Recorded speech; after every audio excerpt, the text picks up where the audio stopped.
Hi everyone, welcoming you guys to mobile Pathshala. और आज की इस वीडियो में हम यूपी टेट के लिए स्पेशली आज हम टेंस आप सभी के सामने डिस्कस करेंगे। तो बहुत ही इंपॉर्टेंट ये आप लोग के लिए सेशन है। तो चलिए फटाफट से स्टार्ट करते हैं हम टेंस पढ़ना। टेंस क्या होता है, बहुत सारे मिथ है हमें टेंस को लेकर के, तो आज हम समझेंगे टेंस होता क्या है। ठीक है, तो ये जो टेंस है टेंस, वैसे हम टेंस के बारे में जानते हैं कि टेंस को काल बोलते हैं, महाकाल बोलते हैं, ऐसा कुछ हमारे दिमाग में आता है क्योंकि बचपन से यही पढ़ाया गया है। तो टेंस बेसिकली हमारा क्या होता है, टेंस हमारा टाइम होता है, ऐसा आप जानते हो। लेकिन टेंस बेसिकली क्या होता है, टेंस हमारा टाइम प्लस एक्शन की बात करता है कि किस टाइम में हमारा कौन सा एक्शन हुआ है, इसकी बात हम करते हैं टेंस में। ठीक है, तो गाइज जैसे कि हमने टाइम को डिवाइड कर दिया, तो टाइम को हमने डिवाइड किया कितने पार्ट्स में, टाइम को हमने डिवाइड किया 3 पार्ट्स में। जैसे कि पहला हमारा क्या है, प्रेजेंट है, और यही जैसे ही प्रेजेंट आपका बीतता है, बीता हुआ प्रेजेंट आपका क्या हो जाता है, पास्ट हो जाता है। और आने वाला टाइम उसको हम क्या बोलते हैं, फ्यूचर। यही है प्रेजेंट जो अभी चल रहा है, और जैसे ही प्रेजेंट ये बीतता है ये बन जाता है आपका पास्ट। कैसा पास्ट, पास्ट इंडेफिनिट बन जाता है। ठीक है, और आने वाला टाइम उसको हम क्या बोलते हैं, फ्यूचर बोलते हैं। एक चीज और देखिएगा कि पास्ट के पहले जो पास्ट होता है, पास्ट के पहले का जो पास्ट होता है उसको हम बोलते हैं पास्ट परफेक्ट बोलते हैं। उसी को हम क्या बोलते हैं, पास्ट परफेक्ट बोलते हैं। इतनी बातें क्लियर हो गई। अभी हमने क्या समझा, हमने समझा कि टेंस में हमारा टाइम प्लस एक्शन की बात करते हैं। टाइम को हमने 3 पार्ट्स में डिवाइड किया है, वो तो मैंने एक्स्ट्रा आपको बता दिया। पास्ट परफेक्ट, जो पास्ट के पहले का पास्ट होता है उसी को पास्ट परफेक्ट बोलते हैं या पास्ट ऑफ पास्ट बोलते हैं। तो प्रेजेंट जो अभी है, जो चल रहा है अभी, वो प्रेजेंट। जो बीता प्रेजेंट वो पास्ट इंडेफिनिट। जो एजप्शन है केवल टाइम का, वो हमारा फ्यूचर हो जाता है। ठीक है, अब देखेंगे यहाँ पर फिर बात आती है एक्शन की। तो एक्शन को हमने डिवाइड किया, पहला एक्शन हमारा कौन सा होता है, इंडेफिनिट होता है। कौन सा एक्शन, इंडेफिनिट होता है, जहां पर केवल हम किसके बारे में बात करते हैं, या तो हम हैबिट के बारे में बात करते हैं या रूटीन के बारे में बात करते हैं और किसी फैक्ट के बारे में बात करते हैं। तो ये बेसिकली जो फैक्ट है ये केवल प्रेजेंट इंडेफिनिट में होता है। बस आप इतना जानो कि हैबिट और रूटीन की बात हम जहां पर करते हैं वो हमारा क्या होता है, इंडेफिनिट एक्शन होता है, जहां इंडेफिनिट एक्शन होता है। ठीक है, चलिए एक और देख लीजिए। अगर हमारा कोई भी एक्शन कंटिन्यू है तो वो हमारा कैसा एक्शन होता है, कंटिन्यूअस एक्शन होता है। अगर हमारा एक्शन जिस टाइम में हम बोल रहे हैं या किसी भी समय हमारा एक्शन अगर कंटिन्यू है कुछ समय के लिए, तो उसको हम बोलेंगे कंटिन्यूअस एक्शन बोलेंगे। और इसके बाद हमारा एक और एक्शन आता है, परफेक्ट एक्शन। कि एक्शन हमारा क्या हो जाता है, खत्म हो जाता है। जहां पर हमारा एक्शन पूरा स्टॉप हो चुका है, खत्म हो चुका है, वो हमारा कैसा एक्शन है, परफेक्ट। एक और एक्शन आता है हमारा, क्या आता है, परफेक्ट कंटिन्यूअस आता है। क्या आता है, परफेक्ट कंटिन्यूअस आता है, यानी कि एक्शन खत्म होने के बाद कुछ समय के लिए क्या रहता है, कंटिन्यू रहता है। उसी को हम क्या बोलते हैं, परफेक्ट कंटिन्यूअस टेंस बोलते हैं। क्लियर इतनी बात, I mean perfect continuous action बोलते हैं। तो हमने देखा कि हमने एक्शन को 4 पार्ट्स में डिवाइड किया। एक इंडेफिनिट, जहां पर रूटीन एक्शन की बात करते हो, हैबिट एक्शन की बात करते हो। एक अगर वही चीज कंटिन्यू है कुछ समय के लिए तो उसका कंटिन्यूअस एक्शन हो जाएगा। परफेक्ट, जब भी हम कोई काम करते हो जो पूरा कंप्लीट है उसको हम परफेक्ट एक्शन बोलते हैं। और हमारा अगर एक्शन कंप्लीट होने के बावजूद भी कुछ समय के लिए कंटिन्यू रहे तो उसको हम परफेक्ट कंटिन्यूअस एक्शन बोलते हैं। अब बात आ जाती है ये एक्शंस की। अब आ जाते हैं हम अपने टाइम पर। तो देखिए ये जो हमारा टाइम है प्रेजेंट, अगर इस टाइम में हम किसी हैबिट रूटीन की बात कर रहे हैं तो वो हो जाता है हमारा प्रेजेंट इंडेफिनिट टेंस। अगर इसी हम प्रेजेंट में ही किसी ऐसे एक्शन की बात कर रहे हैं जो कुछ समय के लिए कंटिन्यू है तो वो हो जाता है हमारा प्रेजेंट टाइम कंटिन्यूअस एक्शन, और हमारा क्या हो जाता है, टेंस हो जाता है। फिर उसके बाद अगर उसी प्रेजेंट टाइम में हम किसी ऐसे एक्शन की बात कर रहे हैं जो कंप्लीट हो चुका है तो प्रेजेंट परफेक्ट टेंस हो जाता है। फिर प्रेजेंट परफेक्ट कंटिन्यूअस की अगर प्रेजेंट में कुछ काम खत्म होने के बावजूद भी कुछ समय के लिए कंटिन्यू है तो वो हमारा क्या है, प्रेजेंट परफेक्ट कंटिन्यूअस टेंस है। सेम आप पास्ट में भी ऐसे ही करोगे। पास्ट में अगर किसी रूटीन एक्शन की बात कर रहे हो, हैबिट एक्शन की बात कर रहे हो, तो आपका पास्ट इंडेफिनिट हो जाता है। पास्ट कंटिन्यूअस ऐसे ही कि अगर पास्ट में कोई आपका एक्शन कंटिन्यू है कुछ टाइम के लिए तो आपका पास्ट कंटिन्यूअस, पास्ट परफेक्ट और पास्ट परफेक्ट कंटिन्यूअस। जैसे आपने प्रेजेंट में देखा सेम आपने वैसे ही पास्ट में करना है, फिर आपको वैसे ही सेम आपको फ्यूचर में भी करना है। तो यही हमारा क्या है, यही हमारा टेंस होता है, जिसमें हम टाइम और प्लस एक्शन को क्या करते हैं, मिला करके बात करते हैं, ठीक है, और उसी को हम क्या बोल देते हैं, टेंस बोल देते हैं। इतनी बातें आपको क्लियर हो गई। तो यही हमारा गाइस पूरा पूरा क्या है, टेंस है। अब हम डिस्कस करेंगे प्रेजेंट इंडेफिनिट टेंस और कहाँ से इससे क्वेश्चंस बनते हैं, किस तरह के क्वेश्चंस यहाँ से बनते हैं, उस चीज को हम डिस्कस करेंगे बहुत ही आराम से, ठीक है। चलिए देखो, बात अगर हम करें प्रेजेंट इंडेफिनिट टेंस की, तो प्रेजेंट इंडेफिनिट टेंस को वैसे तो आप सिंपल भी बोल सकते हो, इसमें कोई डाउट नहीं है। प्रेजेंट इंडेफिनिट टेंस बोलो या प्रेजेंट सिंपल बोलो, बात एक ही है, ठीक है।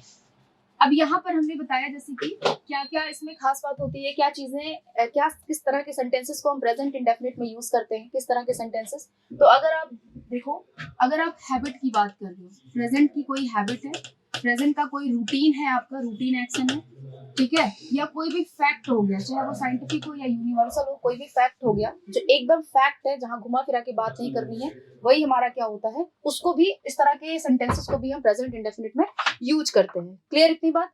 तो हैबिट हो गया, रूटीन हो गया, फैक्ट हो गया, और आपने देखा कि जो मैथमेटिकल कैलकुलेशंस करते हो आप, जो मैथमेटिकल कैलकुलेशंस भी करते हो, वो भी आप किस में यूज करते हो, वो भी आप हमेशा प्रेजेंट इंडेफिनिट में यूज करते हो। तो फैक्ट चाहे वो जनरल ट्रूथ हो या आपका हैबिट हो या रूटीन एक्शन हो, अगर वो प्रेजेंट की बात आप कर रहे हो तो उसको आपको किस में यूज करना है, प्रेजेंट इंडेफिनिट में यूज करना है। क्लियर इतनी बात।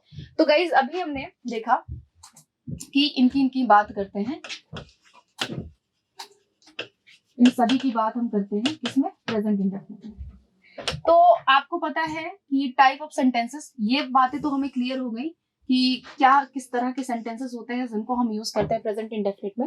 अब हम बात करेंगे गाइस कि हमारा जो फॉर्मूला है या जो स्ट्रक्चर है सेंटेंसेस का प्रेजेंट इंडेफिनिट में, वो क्या होता है, कैसे यूज करते हैं उसको। तो अगर आप देखो, तो जो भी हम सेंटेंसेस बोलते हैं वो तीन तरह से बोलते हैं, तीन तरह से हम सेंटेंसेस बोलते हैं। एक तो हम बोलते हैं जब भी पॉजिटिव हमारा सेंटेंस होता है, जिसको हम बोलते हैं क्या, अफर्मेटिव बोलते हैं।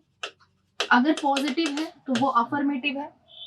अगर वही चीज क्या, अफर्मेटिव, अगर पॉजिटिव सेंटेंस है तो वो अफर्मेटिव सेंटेंस है, यानी कि कोई भी सेंटेंस हम बोलते हैं तो एक तो पॉजिटिव बोलते हैं, दूसरा कैसे बोलते हैं, दूसरा हम बोलते हैं उसको नेगेटिव, और तीसरा उसको हम इंटेरोगेटिव बोल देते हैं।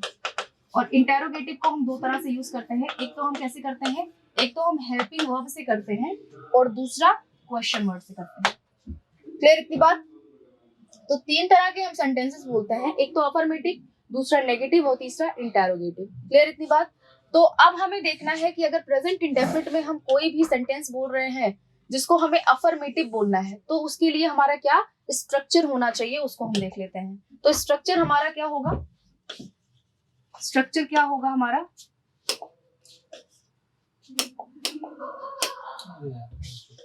ठीक है।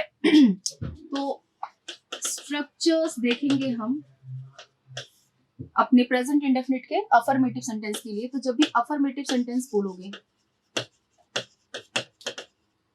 अफर्मेटिव सेंटेंस बोलोगे तो आप यूज करोगे सब्जेक्ट। अगर आपका सब्जेक्ट सिंगुलर है तो वर्ब की फर्स्ट फॉर्म के साथ में क्या यूज होगा, यस या ईएस यूज होगा। बाद में आप जो भी अदर वर्ड्स यूज करना चाहते हो आप कर सकते हो। अगर इसी को आपको नेगेटिव लेके जाना है, और दूसरी चीज, अगर ये सब्जेक्ट आपका क्या है, प्लूरल है, तो प्लूरल में केवल वर्ब की फर्स्ट फॉर्म यूज होगी।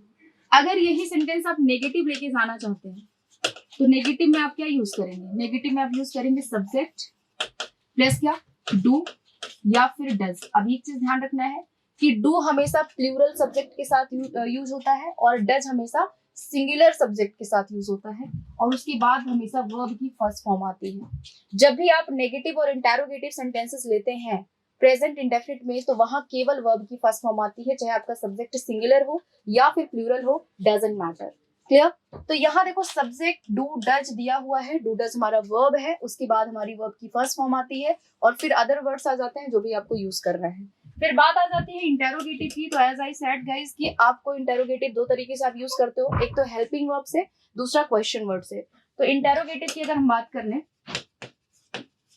तो इंटेरोगेटिव की बात हम कर रहे हैं तो देखिए यहाँ पर पहला हमारा क्या होगा, मान लिया हम हेल्पिंग वर्ब ले लिए डू और फिर डज, तो इसके बाद हमारा क्या आएगा, सब्जेक्ट आएगा, सब्जेक्ट के बाद वर्ब की फर्स्ट फॉर्म आएगी और फिर जो भी आपको एक्स्ट्रा ऐड करना है इसके बाद आप करके फिर लास्ट में आप इंटेरोगेशन मार्क यूज कर देंगे।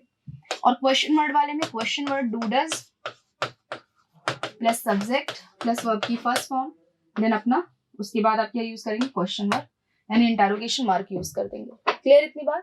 तो ये पूरा स्ट्रक्चर होता है। अगर इसको भी नेगेटिव यूज करना है, यानी इंटरोगेटिव नेगेटिव यूज करना है, तो उसकी आपको क्या करना है, आपको हमेशा ये वर्ब की फर्स्ट फॉर्म से पहले आपको नॉट यूज करना है, यहाँ आपको नॉट यूज करना है। तो आपने क्या देखा, चलिए मैं डिस्कस कर लेती हूँ। अगर इंटरोगेटिव को नेगेटिव बनाना है, अगर इंटरोगेटिव को नेगेटिव बनाना है तो क्या करेंगे आप, क्वेश्चन वर्ड पहले लगाएंगे, फिर डू डज लगाएंगे और फिर नॉट का यूज, एक सेकंड, डू डज फिर सब्जेक्ट यूज करेंगे। One second guys, one second, do does plus not use करेंगे। हाँ एक second, do does plus not plus subject plus verb की फर्स्ट फॉर्म, देन अपना इंटरोगेशन मार्क आ जाएगा। क्लियर इतनी बात? तो ये हमारे स्ट्रक्चर्स होते हैं। अगर हम कोई भी सेंटेंस प्रेजेंट इंडेफिनिट में बोल रहे हैं तो उसे हमें कैसे यूज करना है, क्या फॉर्मेट होता है। क्लियर? दूसरी चीज जो इंपॉर्टेंट है वो ये है कि आप क्या करने वाले हैं, कुछ हमारे होते हैं, कुछ हमारे एडवर्ब्स होते हैं, एडवर्ब्स होते हैं, ठीक है, जिनको हम एडवर्ब ऑफ फ्रीक्वेंसी भी बोलते हैं। क्या बोलते हैं? एडवर्ब ऑफ फ्रीक्वेंसी भी बोलते हैं। ठीक है, चलिए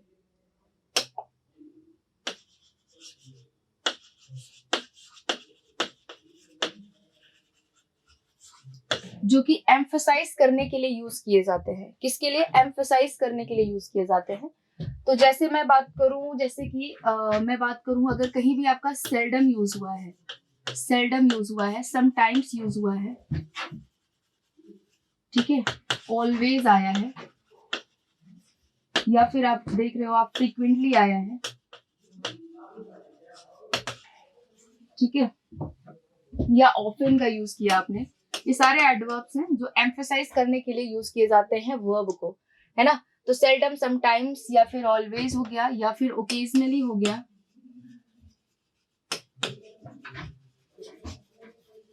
या फिर ओकेजनली हो गया, ठीक है, जनरली हो गया, है ना। तो ये एडवर्ब जहां भी आप देखो, इनके साथ होने आने वाला सेंटेंस क्या होता है, इनके साथ आने वाला जो सेंटेंस होता है वो क्या होता है, वो हमेशा प्रेजेंट इंडेफिनिट में यूज किया जाता है, प्रेजेंट इंडेफिनिट में यूज किया जाता है। क्लियर इतनी बात? चलिए इसी के साथ अब हम यहीं पर इस वीडियो को खत्म कर रहे हैं।